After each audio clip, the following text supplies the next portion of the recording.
Sir అసలు ఇప్పుడు ఈ ఇంటర్వెన్షనల్ రేడియాలజిస్ట్ ఏ డిసీజెస్ని ట్రీట్ చేస్తారు, ఏ విధమైన ట్రీట్మెంట్స్కి మిమ్మల్ని కన్సల్ట్ చేయాలి అసలు? ముఖ్యంగా వచ్చేసి విజయ్, రక్తనాళాలు వాస్కులర్ సంబంధిత జబ్బులు ఏవైతే ఉన్నాయో వాటన్నీ కూడా ఇంటర్వెన్షన్ రేడియాలజిస్ట్ ట్రీట్ చేయగలుగుతారు. And there are some cancers. ఎలా అంటే ఉదాహరణకి లివర్లో ఒక క్యాన్సర్ ఉంది, అంటే అక్కడ మాత్రమే ఉంది క్యాన్సర్. ఒకప్పుడు ఏం చేసేవాళ్ళు, ఓన్లీ దాన్ని కట్ చేసే బయటకు తీయాలి, దాన్ని మనం సర్జికల్ ఆంకాలజీ అంటాం. ఏదైనా ఇంజెక్షన్స్ ఇస్తే దాన్ని మెడికల్ ఆంకాలజీ అంటాం. బయట నుంచి రేడియేషన్ పెడితే దాన్ని రేడియేషన్ ఆంకాలజీ అంటాం. There is another branch called interventional radiology. ఈ ఇంటర్వెన్షన్ రేడియాలజీలో ఏం చేస్తామంటే విజయ్, ఆ లివర్ క్యాన్సర్ని మాత్రం మనం ఎలా అయితే స్కానింగ్ చేసి గుర్తిస్తామో, ఏదో అల్ట్రాసౌండ్ ఆర్ సిటీ స్కాన్లో, అదే స్కానింగ్లో మనం లోపల నుంచి ఆ క్యాన్సర్ని కాల్ చేయొచ్చు, బయట నుంచి అన్నమాట. బయట నుంచి కాల్చవచ్చు, లేదంటే దానికి వెళ్ళే రక్తాన్ని ఆపేయచ్చు. ఇవన్నీ కూడా ఇంటర్వెన్షన్ రేడియాలజిస్ట్ చేస్తారు. అండ్ మెనీ పెయిన్ ప్రొసీజర్స్, నొప్పికి సంబంధించిన ఏవైతే ట్రీట్మెంట్స్ ఉంటాయో కొన్నిసార్లు మనం బయట నుంచి చిన్న చిన్న ఇంజెక్షన్స్తో కూడా వాటిని ఫిక్స్ చేయొచ్చు. అట్లా ఈ ఇంటర్వెన్షన్ రేడియాలజీ అన్నది మోస్ట్ ఆఫ్ ద బ్రాంచెస్, అంటే ఇప్పుడు నువ్వు చెప్పిన కార్డియాలజీ కానీ, న్యూరాలజీ కానీ, గైనకాలజీ కానీ, ఏ జబ్బులు అన్నా సరే ఆ జబ్బుని కనుక మనం రక్తనాళాల ద్వారా రీచ్ అవుతాము అంటే మాత్రం దాన్ని ఇంటర్వెన్షనల్ రేడియాలజీ ద్వారా పక్కా ట్రీట్ చేసుకోవచ్చు. Right sir. అంటే నేను విన్నది చెప్తున్నాను మీకు. జనరల్గా ఒక జబ్బుని డయాగ్నోసిస్ చేసి ఐడెంటిఫై చేయడానికి ఎంత టైం పట్టిందో, ఇంటర్వెన్షనల్ రేడియాలజీలో మీరు ఏదైతే ట్రీట్మెంట్ చెప్తున్నారో దానికి అంత టైం పట్టుకుంటానే క్యూర్ చేస్తారని విన్నాను నేను. అంటే ఇట్ డిపెండ్స్ విజయ్, ఏ స్టేజ్లో పేషెంట్ వచ్చారో, తన ప్రాబ్లం ఏంటి అన్నీ చూసుకోమంటే. దో ఇట్స్ ఏ బ్లాంకెట్ స్టేట్మెంట్లో చెప్పడం కుదరదు ప్రతిసారి. మీరు అన్న దాంట్లో ఒక వాస్తవం ఏంటంటే, జబ్బును ఐడెంటిఫై చేయడం అయితే మాత్రం మోస్ట్ ఇంపార్టెంట్. ఒక్కసారి ఐడెంటిఫై అయిన తర్వాత ఈ జబ్బు సూట్ అవుతుందో లేదో కూడా చూసుకోవాలన్నమాట.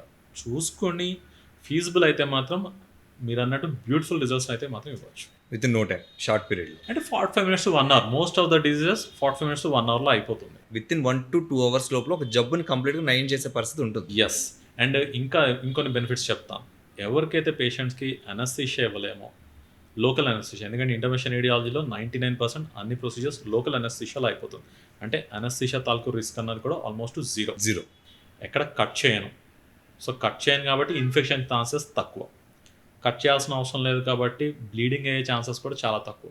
ఇవేవి లేవు కాబట్టి కుట్లు వేయాల్సిన అవసరం లేదు. సో పేషెంట్ ఏం చేస్తాను నేను most of the times 3 hours లేదంటే 24 hours వాళ్ళని డిశ్చార్జ్ చేసి పంపించేస్తాను. మా దగ్గర మోస్ట్ ఆఫ్ ద పేషెంట్స్ని పొద్దున వస్తే వాడు సాయంత్రం కదా వాళ్ళ ఇంటికి వెళ్ళిపోతాడు. వాడికి జబ్బుకు వైద్యం అనేది వాడికి నాకు తప్పేసి ఇంకెవరికి తెలియని కూడా తెలియదు, అంత నీట్గా వస్తాయి. చిన్న విషయం సరే, ఒక మిత్ ఏముందంటే చాలా మందికి తెలియని విషయం ఏంటంటే, నరానికి నాలానికి తేడా తెలియదు చాలా మంది. అంటే what is vein, what is nerve, ఈ రెండాటికి డిఫరెన్స్ తెలియక అందరూ ఏమంటారు, ఏది వచ్చినా కూడా నరాలు వచ్చింది ఒక టాబ్లెట్ వేసుకుంటే తగ్గిపోద్ది అనుకుంటారు. How you describe it? నరం, నాళం అన్నది పలకడానికి కష్టంగా ఉంది విజయ్. సో అందుకనేసి అందరు మనం సింపుల్గా నరానికి ప్రాబ్లం అనేసి తేల్చేస్తాం. కానీ ఇప్పుడు నీకు అర్థమయ్యే భాషలో చెప్తాను. మన ఇంటికి కరెంట్ వస్తుంది అయ్యా, వైర్స్లో వస్తుంది. ఇంటికి నీళ్ళు వస్తాయి, అవి పైపుల్లో వస్తాయి. ఎలా అయితే ఈ వైర్స్ పైప్స్ డిఫరెంటో మన ఒంట్లో కూడా నరం వేరు, నాళం వేరు. నరం అన్నది మెదడు నుంచి, స్పైన్ నుంచి అన్ని భాగాలకి కరెంటుని తీసుకెళ్తుంది. అక్కడి నుంచి తిరిగి కూడా కరెంటుని తెస్తుంది. అలాగే నాళం అంటే మన పైప్స్, నాళ అంటాం కదా, అలా ఈ నాళాలు అన్నవి రక్తాన్ని క్యారీ చేస్తుంది. గుండె నుంచి కిందకి వెళ్ళేవి ఏవైతే ఉంటాయో పైప్స్, వాటిని మనం ఆర్టరీస్ అంటాం. గుండె వైపు తిరిగి వచ్చే వాటిని వీన్స్ అంటాం. ఇవన్నీ కూడా నాళాలు అన్నమాట. నాళాలకు వచ్చే ప్రాబ్లం వేరు, నరానికి వచ్చే ప్రాబ్లం. నరానికి వచ్చే మోస్ట్ ఆఫ్ ద ప్రాబ్లమ్స్ని మందులతో సెట్ చేయొచ్చు. కానీ నాళానికి గనక ప్రాబ్లం వస్తే మాత్రం ఎలా అయితే ప్లంబర్ కావాల్సిందో అలా ఇంటర్వెన్షన్ రేడియాలజిస్ట్ అవసరం పడుతుంది. Right sir. అంటే ఈ డిఫరెన్స్ చాలా మంది తెలియదు. యాక్చువల్గా ఏమనుకుంటారంటే నరంలో బ్లడ్ వెళ్తుందని కూడా చాలా మంది అనుకుంటారు, still in rural areas. But ఇప్పుడు చాలా మంది చెప్తున్నా అంటే సింపుల్ విజయ్, ఏం లేదు. ఉక్కు గండలు, ఇనుప నరాలు అంటాం. అవును, అలా లేవయ్యా. Right sir. ఐడెంటిఫికేషన్ అంటే ఇదివరకు మనకు తెలుసు, ఇంట్లో పెద్దవాళ్ళు వీడికి ఒళ్ళు పట్టుకొని జ్వరంగా ఉంది, వేడిగా ఉందంటే ఏదో జ్వరం మందో అరకో ఏదో ఇచ్చేవారు, తగ్గేది. ఇప్పుడు చాట్ జీపీటీ డాక్టర్స్ వచ్చారు.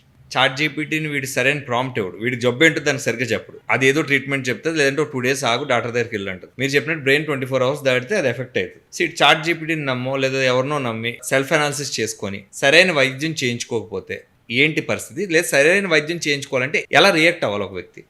ఇప్పుడు చాట్ జీపీటీలో నీకు తెలిసిన పదాలతో నువ్వు ఏదో నీ జబ్బు గురించి చెప్తావు. అది ఇన్ఫర్మేషన్ ఇస్తుంది కానీ that is not wisdom. Information వేరు, విజ్డమ్ వేరు. అంటే మన నాలెడ్జ్ అన్నది మనకి ఏదైనా కావాలంటే మనకు తెలుస్తుంది. ఆ నాలెడ్జ్ మనం ఎలా అప్లై చేయాలన్నది మాత్రం నువ్వు ఆ ఏరియాలో ఎక్స్పర్ట్ అయితేనే తెలుస్తుంది. ఎప్పుడైనా సరే చాట్ జీపీటీ కానీ గూగుల్ని కానీ వాడుకొని ఎక్స్పర్ట్ని కలవడానికి మాత్రమే వాడుకోండి. Don't try to become an expert, try to meet an expert through these things. తప్పిస్తే సొంతంగా మాత్రం వైద్యాలు చేసుకోవద్దు, ప్రాణాల మీద తెచ్చుకుంటాం. రైట్ సార్, ఎందుకంటే ఇది మీరు చెప్పిన పాయింట్ చాలా ఇంపార్టెంట్ పాయింట్.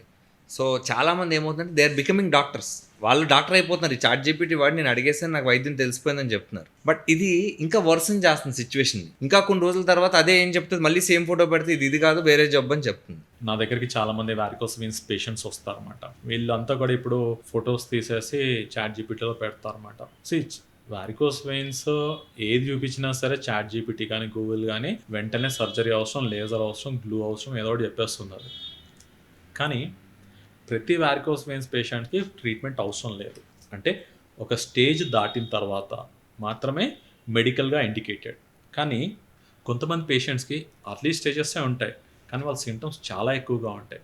ఎప్పుడైతే ఇప్పుడు నేను ట్రీట్ చేయాల్సింది రిపోర్ట్ని కాదు, నాకు పేషెంట్ని ట్రీట్మెంటే ఇంపార్టెంట్. Patient symptoms important. ఈ grading, photos, scan reports these are all secondary. Patients complaints కనుక ఉన్న రిపోర్ట్ కన్నా ఎక్కువగా ఉంటే మాత్రం కంపల్సరీ వైద్యం అవసరం. So moral of the story ఏంటంటే ఇన్ఫర్మేషన్ వేరు, విజ్డమ్ వేరు. ఎనీ డౌట్ ఎస్పెషల్లీ అంటే హెల్త్కి సంబంధించిన ఏదైనా సరే ఒక డాక్టర్ని కలవండి. చలో మీరు సొంత ఆనందం కోసం, విజ్ఞాన ప్రదర్శన చేయడం కోసం నా గూగుల్ వాడుకోవచ్చు, చాట్ జీపీటీ వాడుకోవచ్చు, కానీ కోరి మాత్రం ట్రీట్మెంట్ డెసిషన్స్ మాత్రం తీసుకోవద్దు. మీ స్టేట్మెంట్ ఫైనలైజ్ చేద్దాం సార్. ఏంటంటే ఎక్స్పర్ట్ని ఏ ఎక్స్పర్ట్ని కలాలనేది మాత్రమే తెలుసుకోవాలి, దాన్ని వాడి నేను మనం ఎక్స్పర్ట్ అవ్వకూడదు. ఎగ్జాక్ట్. ఇప్పుడు నాకు ఏదైనా సాఫ్ట్వేర్ గురించి కావాలనుకోని గూగుల్లో దేన్ని అడిగినా సరే అక్కడి వరకే తప్పిస్తే I don't try to become, especially నా శరీరానితో మాత్రం నేనైతే ఎప్పుడు ఆడుకోను. So I try to meet an expert. సొంత వైద్యాలు చేసుకోవడం, సొంతంగా రిపోర్ట్స్ని చాట్ జీపీటీకి అప్లోడ్ చేసి ఇప్పుడంటే లేటెస్ట్ ట్రెండ్ సార్. ఇప్పుడు లేటెస్ట్ ట్రెండ్ పోనీ చలో చాట్ జీపీటీ అనుకున్నాం. ముందరు కూడా గూగుల్ని కానీ ఏదన్నా సరే. అంటే ఎంత సీనియర్ డాక్టర్ చెప్పినా కూడా we are taking second option from ChatGPT. Actual second option second doctor దగ్గరికి వెళ్తే తప్పలేదు. Exactly. Second option they bringing from Google or ChatGPT. So నేను నా పేషెంట్స్ చెప్తాను, సార్ నాకు చాట్ జీపీటీ తెచ్చిందంటే ఇప్పుడు నా దగ్గర రాదు, చాట్ జీపీటీ క్లాడ్నో జెమినీనో దాని దగ్గరికి వెళ్ళి నేను సెకండ్ ఒపీనియన్ అవ్వద్దని చెప్తాను అనమాట. నా దగ్గరికి వచ్చినప్పుడు నా మాట విను, నీకు అవసరం అయితే చెప్తాను, అవసరం లేదనుకో నీకు ఏదో అవసరం లేదో అది కూడా చెప్తానని చెప్తాను. So one right point I want to share with my audience is, ఖచ్చితంగా ఒక 1000 రూపాయలు 500 ఎంతో కొంత ఓపిక కట్టి ఖచ్చితంగా డాక్టర్ని కన్సల్ట్ చేసి ఫ్రీ అవ్వడమే బెస్ట్ అనేది నా పాయింట్ సార్. డెఫినెట్గా.